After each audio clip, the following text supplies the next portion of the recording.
संघर्ष करना ही हमें जीने की कला को सिखाता है। आज मैं आपके लिए 15 सितंबर 2021 के डेली करंट अफेयर्स के क्वेश्चंस इस वीडियो में लेकर आई हूं। तो चलिए स्टार्ट करते हैं फर्स्ट क्वेश्चन से। फर्स्ट क्वेश्चन हमारा, पीएम कुसुम योजना के तहत सोलर पंप लगाने में कौन सा राज्य पहले स्थान पर है? सही आंसर है ऑप्शन सी, हरियाणा। तो आपको याद रखना है कि पीएम कुसुम योजना के तहत सोलर पंप लगाने में पहले स्थान पर है हरियाणा राज्य। तो आइए इस क्वेश्चन से रिलेटेड इंपॉर्टेंट पॉइंट डिस्कस कर लेते हैं। तो पीएम कुसुम योजना का जो लाभ है फ्रेंड्स, ये देश के किसानों को मिल रहा है और इस योजना के तहत हरियाणा ने वर्ष 2020-21 के लिए स्वीकृत 15,000 पंपों के मुकाबले में 14,418 पंपों की स्थापना करके प्रधानमंत्री किसान ऊर्जा सुरक्षा एवं उत्थान महाअभियान के तहत ऑफ ग्रिड सोलर पंपों की स्थापना में देश में पहला स्थान हासिल किया है। और आपको ये भी बता देती हूँ कि इसकी घोषणा की गई है केंद्रीय नवीन एवं नवीकरणीय ऊर्जा मंत्रालय के द्वारा। और यहाँ पे बात है हरियाणा राज्य की। आइए हरियाणा के बारे में जान लेते हैं। हरियाणा की राजधानी है चंडीगढ़। हरियाणा के मुख्यमंत्री हैं मनोहर लाल खट्टर और जो हरियाणा के गवर्नर हैं वो हैं बंडारू दत्तात्रेय। हरियाणा के मुख्य न्यायाधीश की बात करें वो है रविशंकर झा। और फ्रेंड्स अब मैं आपको हरियाणा के लोक नृत्य के बारे में बता देती हूँ। हरियाणा के लोक नृत्य हैं फाग नृत्य, सांग नृत्य, छठी नृत्य, खोरिया नृत्य, धमाल नृत्य, डफ नृत्य, घूमर नृत्य और झूमर नृत्य। ये सारे नृत्य किसके हैं? हरियाणा के। और हरियाणा के 5 पड़ोसी राज्य हैं। कौन कौन से हैं? उत्तर प्रदेश, राजस्थान, पंजाब और हिमाचल प्रदेश और उत्तराखंड। ये 5 पड़ोसी राज्य हैं हरियाणा के। और हरियाणा की जो लोकसभा सीट है वो है 10, राज्यसभा सीट की बात करें वो है 5 और जो विधानसभा सीट है हरियाणा की वो है 90। और फ्रेंड्स अब मैं आपको ये भी बता देती हूँ कि जो कालीसर राष्ट्रीय उद्यान है और सुल्तानपुर राष्ट्रीय उद्यान, ये दोनों उद्यान कहाँ पे हैं? हरियाणा राज्य में।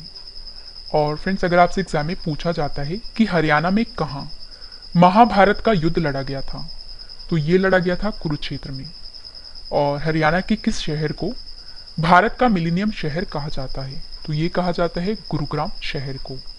इंपॉर्टेंट क्वेश्चन रहेगा आपके एग्जाम के लिए। अगला क्वेश्चन करते हैं। आम आदमी पार्टी के फिर से राष्ट्रीय संयोजक यानी कि नेशनल कन्वीनर कौन बने हैं? सही आंसर है ऑप्शन बी, अरविंद केजरीवाल। तो जो आम आदमी पार्टी के फिर से राष्ट्रीय संयोजक बने हैं वो बने हैं अरविंद केजरीवाल। फ्रेंड्स यहाँ पे बात है आम आदमी पार्टी की। सबसे पहले हम आम आदमी पार्टी के बारे में जान लेते हैं। आम आदमी पार्टी की स्थापना हुई थी 26 नवंबर 2012 को। मुख्यालय है नई दिल्ली में और आम आदमी पार्टी के जो अध्यक्ष हैं वो हैं अरविंद केजरीवाल। तो जो अरविंद केजरीवाल हैं ये दिल्ली के मुख्यमंत्री हैं। अब मैं आपको दिल्ली मंत्रिमंडल के बारे में बता देती हूँ। तो आपको पता होना चाहिए कि जो मनीष सिसोदिया हैं ये दिल्ली के उप मुख्यमंत्री हैं और इनके अंडर है शिक्षा, वित्त एवं योजना, सतर्कता, सेवा, कला एवं संस्कृति, पर्यटन, भूमि एवं भवन मंत्रालय। और जो सत्येंद्र जैन है इनके अंडर है जल विभाग, ऊर्जा, स्वास्थ्य, लोक निर्माण विभाग, उद्योग, गृह, शहरी विकास, सिंचाई एवं बाढ़ नियंत्रण मंत्रालय। और जो गोपाल राय हैं इनके अंडर है पर्यावरण व वन, श्रम एवं रोजगार, विकास, सामान्य प्रशासन मंत्रालय।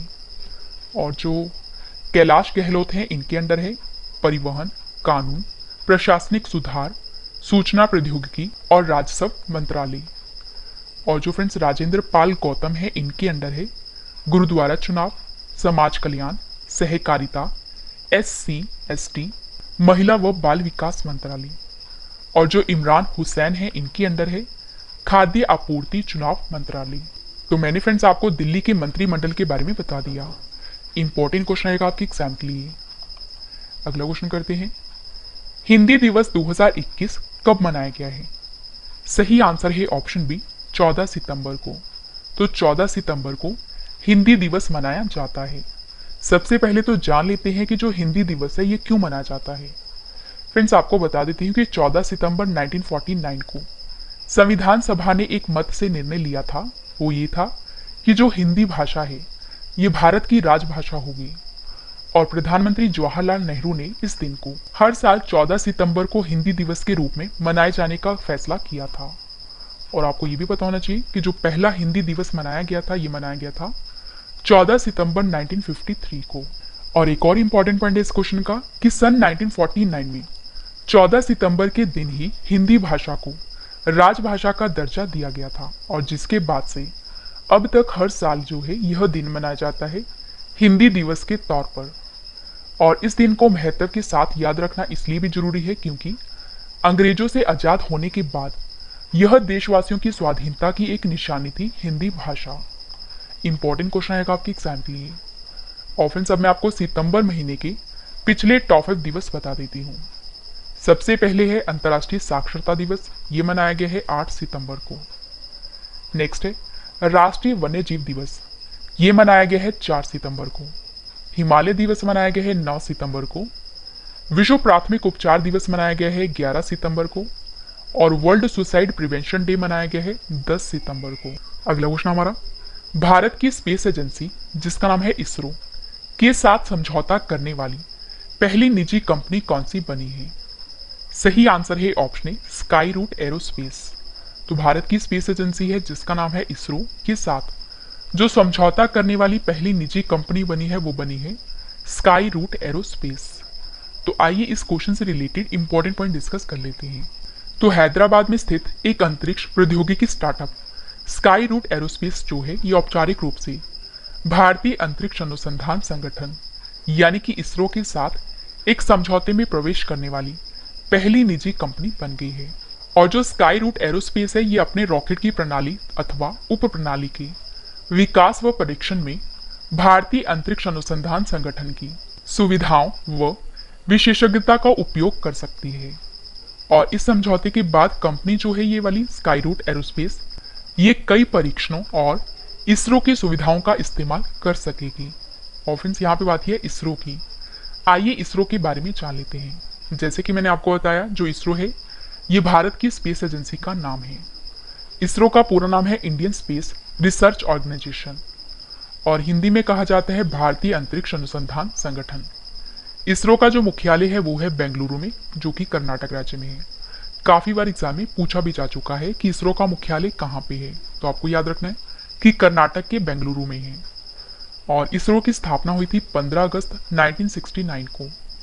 इसरो के जो संस्थापक हैं वो है विक्रम साराभाई और जो इसरो के अध्यक्ष हैं वो हैं के सिवन। और आपको ये भी बता देती हूँ कि इसरो के जो सबसे पहले अध्यक्ष थे वो थे विक्रम साराभाई। फ्रेंड्स, अगर आपसे एग्जाम में पूछा जाए कि इसरो के सूर्य अध्ययन मिशन का क्या नाम है, आपका आंसर होगा आदित्य L1। नेक्स्ट है, अगर आपसे पूछा जाता है कि भारत के अंतरिक्ष का पितामह किनको माना जाता है, तो ये माना जाता है विक्रम साराभाई को। और अगर आपसे एग्जाम में पूछा जाए कि भारत ने 104 उपग्रहों को, जो कि अपने आप में सबसे ज्यादा उपग्रह का रिकॉर्ड था, को किस रॉकेट से भेजा गया था, आंसर है PSLV C-37 से। नेक्स्ट है, इसरो के मंगल मिशन जिसे 5 नवंबर 2013 को लॉन्च किया गया था, इसका क्या नाम है, आंसर है मॉम यानी कि मार्स ऑर्बिटर मिशन। और भारत और जापान के बीच जो चंद्र मिशन है इसका क्या नाम है, आंसर है लूपेक्स। ऑप्शन हमारा, भारत अफ्रीका रक्षा वार्ता 2022 का आयोजन कहां पर किया जाएगा? सही आंसर है ऑप्शन सी गांधीनगर में। तो गुजरात के गांधीनगर में जो भारत अफ्रीका रक्षा वार्ता 2022 है ये आयोजित की जाएगी। तो आइए इस क्वेश्चन से रिलेटेड इंपॉर्टेंट पॉइंट डिस्कस कर लेते हैं। तो फ्रेंड्स, जो भारत है ये रक्षा प्रदर्शनी 2022 के साथ साथ आयोजित होने वाली अगली भारत अफ्रीका रक्षा वार्ता में अफ्रीकी देशों के रक्षा मंत्रियों की मेजबानी करेगा। और मार्च 2022 में गुजरात के गांधीनगर में इस वार्ता का आयोजन किया जाएगा। और जो हमारे देश के रक्षा मंत्री हैं जिनका नाम है राजनाथ सिंह, ये भारत अफ्रीका रक्षा मंत्री की मेजबानी करेंगे। और भारत अफ्रीका रक्षा वार्ता के संस्थापन से अफ्रीकी देशों और भारत के बीच मौजूदा साझेदारी के निर्माण में मदद मिलेगी और क्षमता निर्माण, प्रशिक्षण, साइबर सुरक्षा, समुद्री सुरक्षा, आतंकवाद का मुकाबला करने जैसे क्षेत्रों सहित आपसी जुड़ाव के लिए अभिसरण के नए क्षेत्रों का पता लगाने में मदद मिलेगी। इंपॉर्टेंट क्वेश्चन रहेगा आपके एग्जाम के लिए। फ्रेंड्स, हमारे जो क्वेश्चन की टाइप है वो है सबमिट। तो अब मैं आपको पिछले टॉफे समिट यानी कि सम्मेलन करंट अफेयर्स बता देती हूँ। फर्स्ट है 2021 में G7 विदेश मंत्रियों की बैठक की मेजबानी किसने की है? तो ये की है ब्रिटेन ने। G20 के पर्यटन मंत्रियों की बैठक की अध्यक्षता किसने की है? इटली ने। पहली ब्रिक्स रोजगार कार्य समूह 2021 बैठक की अध्यक्षता किसने की है? भारत ने। 74वीं विश्व स्वास्थ्य सभा 2021 की अध्यक्षता किसने की है? डॉक्टर हर्षवर्धन ने। और जीएसटी परिषद की 43वीं बैठक की अध्यक्षता किसने की है? तो ये की है निर्मला सीतारमण ने। अगला क्वेश्चन हमारा, पाकिस्तान क्रिकेट बोर्ड के नए अध्यक्ष कौन बने हैं? सही आंसर है ऑप्शन सी, रमीज राजा। तो जो रमीज राजा हैं ये पाकिस्तान क्रिकेट बोर्ड के नए अध्यक्ष बने हैं। और आपको पता होना चाहिए कि पाकिस्तान देश में क्रिकेट के जितने भी खेल होते हैं उन्हें पीसीबी रेगुलेट करता है। और पाकिस्तान क्रिकेट बोर्ड का मुख्यालय है पाकिस्तान के लाहौर में। और फ्रेंड्स यहाँ पे बात है पाकिस्तान की। आइए पाकिस्तान देश के बारे में जान लेते हैं। तो जो पाकिस्तान है ये एशिया महाद्वीप में है। पाकिस्तान की राजधानी की बात करें वो है इस्लामाबाद। पाकिस्तान की करेंसी है पाकिस्तानी रुपया। पाकिस्तान की स्थापना हुई थी 14 अगस्त 1947 को। पाकिस्तान के प्रधानमंत्री हैं इमरान खान और जो राष्ट्रपति हैं वो हैं आरिफ अलवी। और अगर आपसे एग्जाम में पूछा जाए, फ्रेंड्स ये क्वेश्चन वैसे काफी बार एग्जाम में पूछा जा चुका है कि भारत और पाकिस्तान के बीच अंतर्राष्ट्रीय सीमा को क्या कहा जाता है? तो आपका आंसर होगा रेड क्लिफ रेखा। और पाकिस्तान की सबसे लंबी नदी कौन सी है? सिंधु नदी। और अगर आपसे एग्जाम में पूछा जाए कि पाकिस्तान भारत के किन 3 राज्यों की सीमा से लगता है? आंसर है पंजाब, राजस्थान और गुजरात। और भारत का क्षेत्रफल पाकिस्तान से कितना गुना है? 4 गुना। पाकिस्तान की संसद का क्या नाम है? National assembly. और जो पाकिस्तान का मानक समय है ये ग्रीनविच से कितने घंटे आगे है? आंसर है 5 घंटे। और फ्रेंड्स आपको ये तो पता ही होगा कि गुरु नानक देव जी जो कि सिखों के पहले गुरु हैं, इनका जन्म हुआ था ननकाना साहिब, जो कहाँ पे है? पाकिस्तान देश में। फ्रेंड्स अगर आपको वीडियो पसंद आ रही है, वीडियो की क्वालिटी पसंद आ रही है और स्पेशली मेरी मेहनत पसंद आ रही है तो वीडियो को लाइक और शेयर जरूर करिएगा। अगला क्वेश्चन हमारा, दुबई गोल्डन वीजा पाने वाले दुनिया के पहले गोल्फर कौन बने हैं? सही आंसर है ऑप्शन बी, जीव मिल्खा। तो जो जीव मिल्खा हैं ये दुबई गोल्डन वीजा पाने वाले दुनिया के पहले गोल्फर बने हैं। और भारतीय स्टार गोल्फर जीव मिल्खा ये खेल में अपनी उत्कृष्ट उपलब्धियों के सम्मान में प्रतिष्ठित 10 वर्षीय दुबई गोल्डन वीजा प्राप्त करने वाले दुनिया के पहले पेशेवर गोल्फर बन गए हैं। इंपॉर्टेंट क्वेश्चन आएगा आपके एग्जाम के लिए। अगला क्वेश्चन हमारा, बाजरा मिशन किस राज्य की सरकार के द्वारा शुरू किया गया है? सही आंसर है ऑप्शन बी, छत्तीसगढ़। तो छत्तीसगढ़ राज्य की सरकार के द्वारा बाजरा मिशन को शुरू किया गया है। आइए इस मिशन का उद्देश्य जान लेते हैं।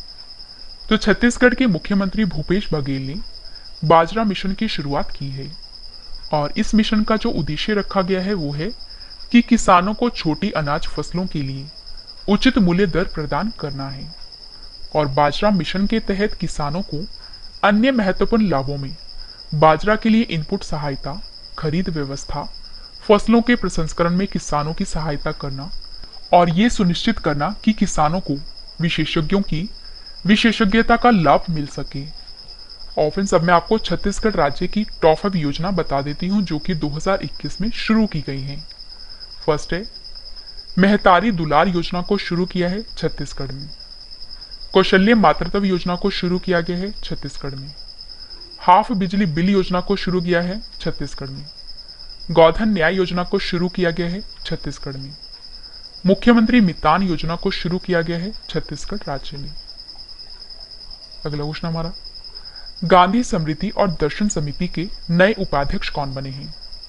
सही आंसर है ऑप्शन डी, विजय गोयल। तो जो विजय गोयल हैं ये गांधी स्मृति और दर्शन समिति के नए उपाध्यक्ष बने हैं। और पूर्व केंद्रीय मंत्री विजय गोयल को गांधी स्मृति और दर्शन समिति का उपाध्यक्ष बनाया गया है। लास्ट क्वेश्चन करें इस वीडियो का और इसके बाद है फ्रेंड्स रिवीजन पार्ट, वो भी आप जरूर देखना। 12 सितंबर 2021 को सारागढ़ी की लड़ाई की कौन सी वर्षगांठ मनाई गई है? सही आंसर है ऑप्शन बी, 124वीं। तो 12 सितंबर 2021 को सारागढ़ी की लड़ाई की 124वीं वर्षगांठ मनाई गई है। तो आइए इस लड़ाई के बारे में कुछ इंपॉर्टेंट पॉइंट्स जान लेते हैं। फ्रेंड्स, इतिहास में 12 सितंबर की तारीख के आगे उन 21 सिखों के नाम लिखे हैं जिन्होंने सारागढ़ी की लड़ाई में 10,000 अफगान सेना के आगे झुकने से इनकार कर दिया था और 12 सितंबर 2021 को इस लड़ाई और उन सिखों की वीर गाथा की 124वीं सालगिरह है। फ्रेंड्स, इतिहास की कुछ सबसे साहसिक लड़ाइयों में से शामिल जो सारागढ़ी का युद्ध है, ये 12 सितंबर 1897 को ब्रिटिश इंडिया आर्मी के 21 सिख सैनिक और 10,000 अफगानों के बीच लड़ा गया था। और यह लड़ाई जो है ये पाकिस्तान के खैबर पख्तूनख्वा प्रांत के समाना गांव में लड़ी गई थी। और जब ये प्रांत था ये भारत का हिस्सा था उस टाइम पे। इंपॉर्टेंट क्वेश्चन आएगा आपके एग्जाम के लिए। तो चलिए फ्रेंड्स, अब स्टार्ट करते हैं रिवीजन पार्ट। तो चलिए स्टार्ट करते हैं फर्स्ट क्वेश्चन से। फर्स्ट क्वेश्चन हमारा रिवीजन का, पीएम कुसुम योजना के तहत सोलर पंप लगाने में कौन सा राज्य पहले स्थान पर है? आंसर है हरियाणा। नेक्स्ट है, आम आदमी पार्टी के फिर से राष्ट्रीय संयोजक कौन बने हैं? आंसर है अरविंद केजरीवाल। नेक्स्ट है, हिंदी दिवस 2021 कब मनाया गया है? 14 सितंबर को। भारत की स्पेस एजेंसी इसरो के साथ समझौता करने वाली पहली निजी कंपनी कौन सी बनी है? आंसर है स्काई रूट एरोस्पेस।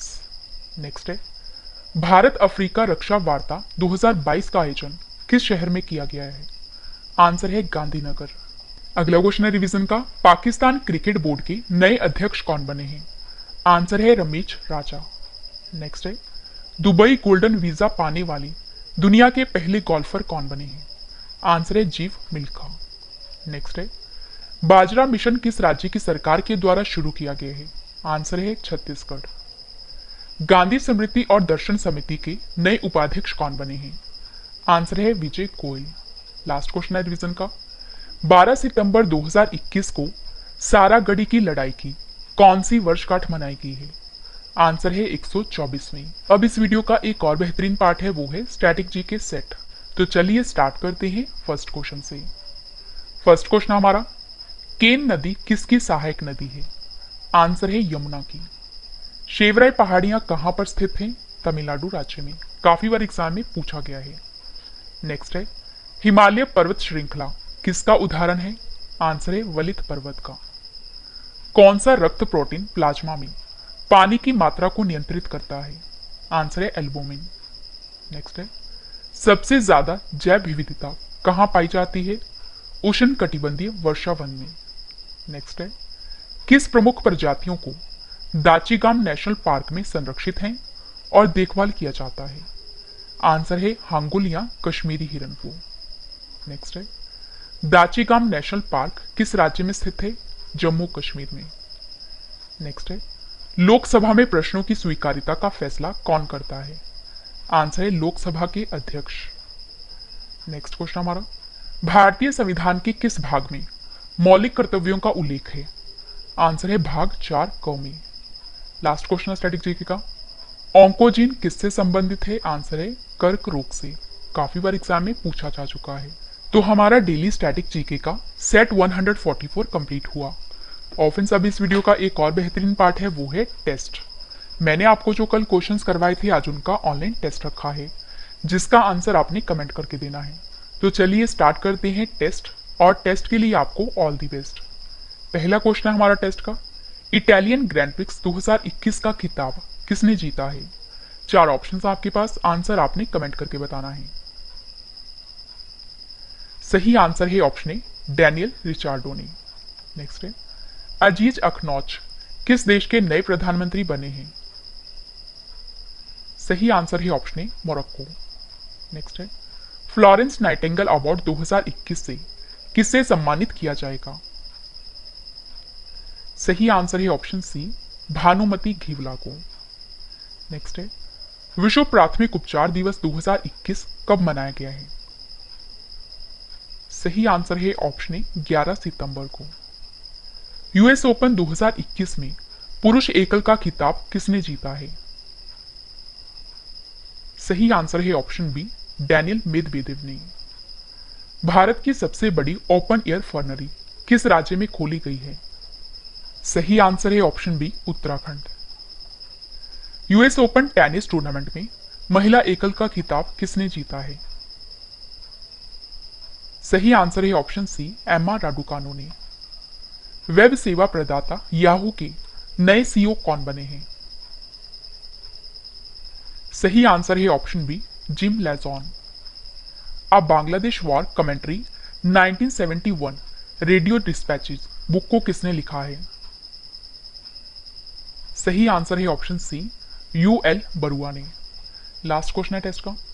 भारतीय राष्ट्रीय अंतरिक्ष संवर्धन प्राधिकरण केंद्र के नए अध्यक्ष कौन बने हैं? सही आंसर है ऑप्शन डी, पवन गोयनका।